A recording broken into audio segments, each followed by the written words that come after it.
Hello বন্ধুরা, আপনারা সবাই কেমন আছেন? আমি রাকিব উইংস থেকে। আজকে আমরা জানব সাউথ কোরিয়া সম্পর্কে, যে দেশটি ইতিমধ্যে বেশ উন্নত করেছে। সাউথ কোরিয়ার এমন কিছু অ্যামাজিং ফ্যাক্ট রয়েছে যেগুলো বিশ্বের কোনো দেশের সাথেই মিলবে না। সো বন্ধুরা, চলুন জেনে নেওয়া যাক কিছু অ্যামাজিং ফ্যাক্ট সাউথ কোরিয়ার ব্যাপারে। নাম্বার 1, সাউথ কোরিয়ায় মেয়েদের চাইতে ছেলেরা বেশি মেকআপ ব্যবহার করে। সাউথ কোরিয়ায় ছেলেমেয়েরা তাদের বয়স লুকানোর জন্য সবসময় মেকআপ দিয়ে রাখে। সাউথ কোরিয়ার মেকআপ খুবই ব্যয়বহুল, যার জন্য তারা তাদের বেতনের অর্ধেক টাকা খরচ করতেও রাজি আছে। নাম্বার 2, সাউথ কোরিয়ায় মুখের প্লাস্টিক সার্জারি করা একটি কমন ব্যাপার। এখানে 50% পিপল প্লাস্টিক সার্জারি দ্বারা নিজেকে চেহারা পরিবর্তন করেছে। আমাদের দেশে যেরকম রাস্তাঘাটে ফার্মেসি দেখা যায়, সাউথ কোরিয়ায় ঠিক তেমনি রাস্তার পাশে প্লাস্টিক সার্জারি করার জন্য হসপিটাল অ্যাভেলেবেল রয়েছে। সাউথ কোরিয়ায় নাম্বার 4কে অশুভ মনে করা হয়, তাই সাউথ কোরিয়ায় কোথাও নাম্বার 4 ব্যবহার করা হয় না, কোথাও নাম্বার 4-এর ব্যবহার চোখে পড়বে না।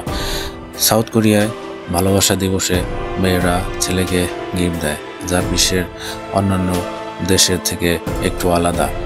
এখানকার মেয়েরা সারা বছর অপেক্ষা করে কখন তাদের বয়ফ্রেন্ড তাদের হাজব্যান্ডকে ভালোবাসা দিবসে গিফট করবে।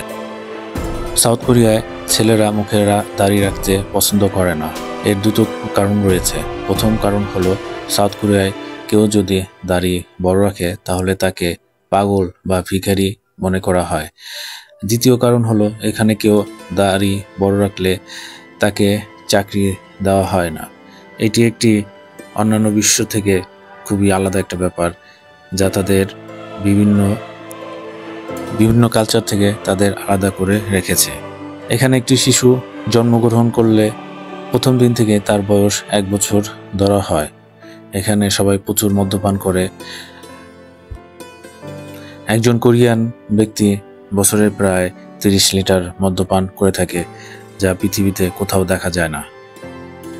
বন্ধুরা, সাউথ কোরিয়ার অনেক বিষয় রয়েছে যেগুলো খুবই আজব ব্যাপার। তো যাই হোক, আজকে এই পর্যন্তই।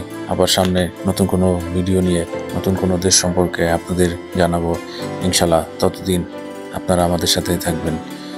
ভালো থাকুন, সুস্থ থাকুন, এই কামনা করি সবসময়। আল্লাহ হাফেজ।